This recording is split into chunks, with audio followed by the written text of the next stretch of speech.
السلام علیکم ورحمت الله وبرکاتو. د اکسل 2023 عملي زده کړې ته دوستانو ښه راغلاست. په دې هیله چې تېرو درسو کې پوښتنه سوال ونه لرئ او زده شوي مو اوسي.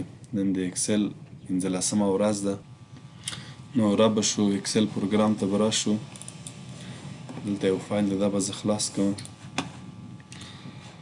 نن زمونږ درس ده په سورت او فلټر باندې. سورت او فلټر باندې نن به داسې خبرې وکړو که چیرې یو لیست ولرو چې هغه موږ په الفبا باندې غواړو چې ترتیب کړو. فرق نه کوي که هغه مثلا دري نومونه اوسي یا انګلیسي نومونه اوسي. دا یو لیست ده، دا هیډر هم لري او شمیره هم لري. دا به زه انتخاب کړم. انتخاب به یې کړم. دلته به لاړ شم. ګورئ اول چې ده سورت سمالر ټو لارجست او بل چې ده سورت لارجست ټو سمالست، یعنی له کوچني عدد نه غټ عدد ته او له غټ عدد نه کوچني عدد ته. تاسې کولی شئ که چیرې عدد وي نو دا استفاده وکوئ. زه به تنه ورته وایم چې د نوم په اساس. دا به کالم بي زه انتخاب کړم. بیا به دلته راشئ. ګورئ اوس A to Z شه.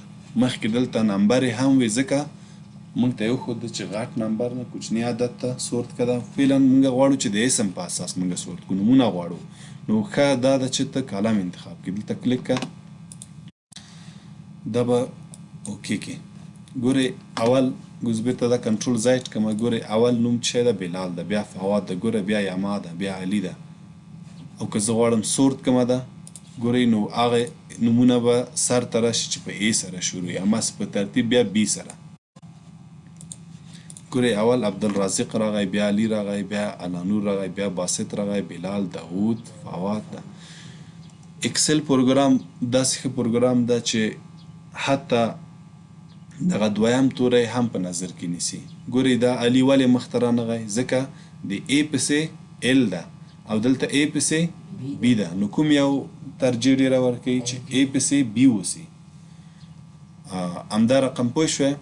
دلته اوس یو مشکل بل مخکې راغی چې ګورئ د بلال اول و، دلته ګوره دا نمبر یې اوس ګډوډ شه. دا به بیرته څه کار کوئ؟ یو به ولیکئ او کنټرول ورسره ونیسئ. له دې ځای نه به بیرته داسې کش کړئ. ګورئ دا لیست زمونږ جوړ شو. که چیرې غواړئ چې اول هغه نوم راشي چې په زید سره شروع وي، همداسې په دري کې هم هغه نوم راشي چې په ی سره شروع وي، یا سره شروع وي. تاسې بیرته دلته کلیک کوئ، ورته وایي چې سورت زید ټو وي. نو هغه نومونه به اول راشي چې په وای سره یا زید ټو 2 سره شروع وي. موږ دلته که یو نوم بل ورکو، دلته ولیکو چې شماره 14 زاهد. څو نمبر یې وړي دي؟ مثلا وایم چې 9 یې وړي دي. اوس به بیرته دا کلیک کړو او دلته څه ورته وایي چې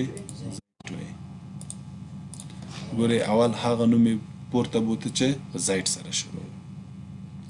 همدا رقم که چیرې غواړو چې د نمرو په اساس یې موږ دا سورت کړو، کالم د نمرو به انتخاب کړو. دلته به ګورئ smallest to largest که largest to smallest. زه ورته وایم چې شی largest to smallest، یعنی اول غټ عدد ورته راوله. هغه نمرې پورته راوستې چې په 100 دي. نور همداسې ګورئ 90، همداسې آخري نمرې ګورئ 10 دي. که غواړئ چې smallest to largest بیرته برعکس ګورئ اول به هغه نمرې راوستلې چې هغه کوچنی دي. دلته به یو څو نومونه پښتو هم ولیکو. پښتو یې هم هماغسې ده. ګورئ زه لیکم یما، سمیر، علانور، اجمل، خالد، یحیی. دا به سورت کړم. یو بل په نوم دی باسط. که غواړم چې دا سورت کړم دلته به راشم. ګوره A to Z. ګورئ اول هغه نوم راغی چې په الف سره شروع وي. که غواړئ چې بیرته زید ټو A کلیک کړئ، ګورئ کار یې وکړ. همدا رقم دا به بیرته زه ډیلیټ کړم. همدا رقم کسټوم فلټر کې هم موږ ګورئ څه شی ویلی شو. کسټوم فلټر کې دلته به زه کلیک کوم د نیم په اساس. صحیح ده. کسټوم فلټر کې مونږه عیناً دا کارونه مو چې دلته وکړل دلته هم کولی شو. دلته ورته وایي چې ګورئ دغه ټیبل زما my data has header لري که نه. که چیرې دا کلیک ایسته وي بیا پوهېږي څه کار کوي، دغه نیم هم په اسم کې حسابوي، دغه نیم هم چیرته راولي د ان ځای ته راولي. او که دا کلیک نه وسي دا باید کلیک وسي که چیرې هیډر تاسې ولري. مثلا زه دلته کلیک کوم، دلته راشم چیرته A to Z یا به کسټوم فلټر ته راشم.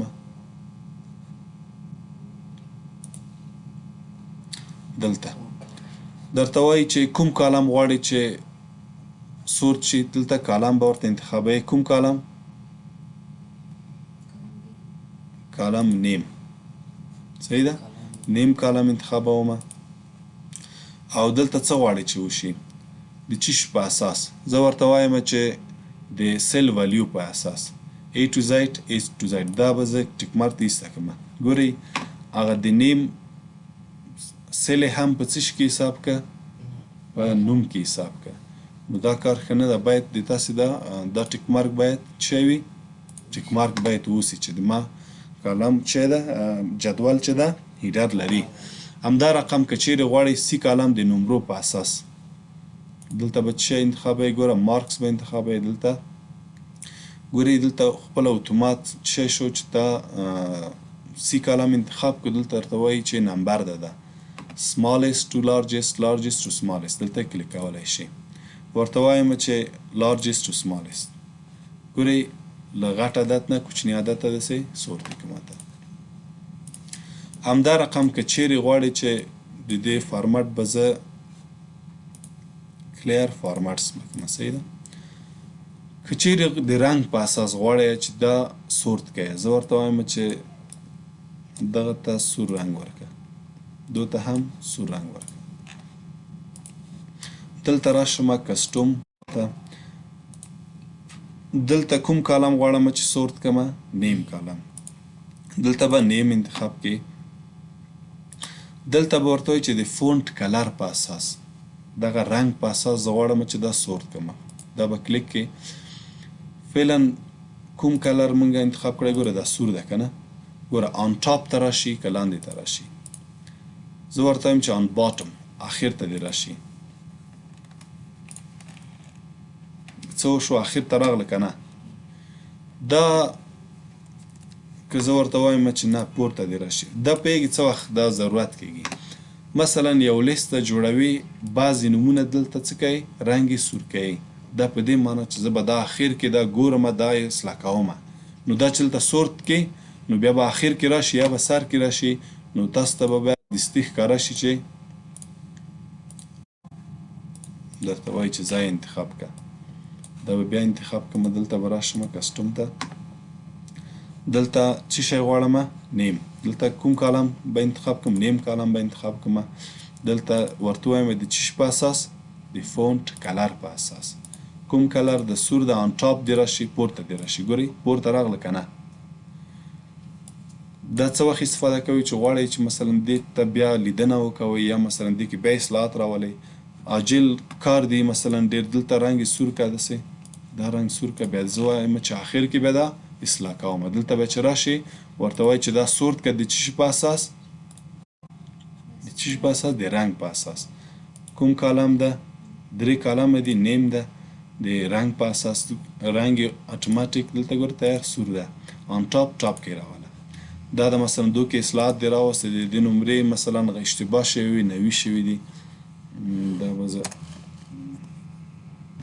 که چیرې غواړئ یو عدد مثلا داسې دري اوسي. صحیح ده.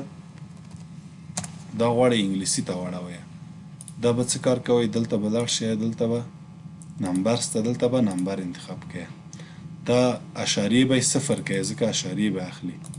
ګورئ اتومات څه شو؟ هغه دري نمبرونه څه شوله؟ انګلیسي ته شوله. کله چې دا مثلا اسلام وکړله بیرته کولی شئ چې څه وکوئ؟ د دې رنګ بیرته داسې تور انتخاب کوئ. نو دا او څه شي په اساس؟ د رنګ په اساس. که چیرې غواړئ چې د بیکګراوند رنګ په اساس باندې تاسې اصلاحات راولئ، مثلا دا 3 نومونه ما انتخاب کړل، صحیح ده.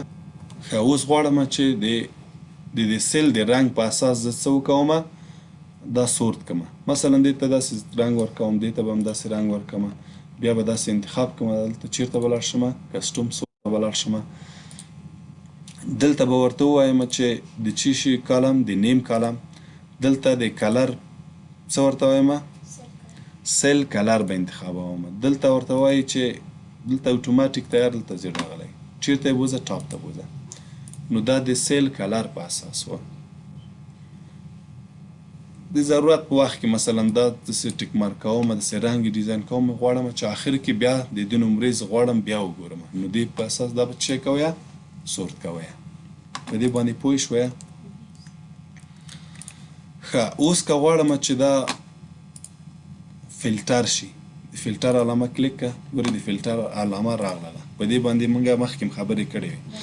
که غواړم چې دلته د فلټر بټن راغلی، که غواړم دلته ورته وایم سلیکټ آل ایسته که هغه نمرې راته وښیه چې تنه سل دي، نو هغه نمرې ښیي چې سل دي.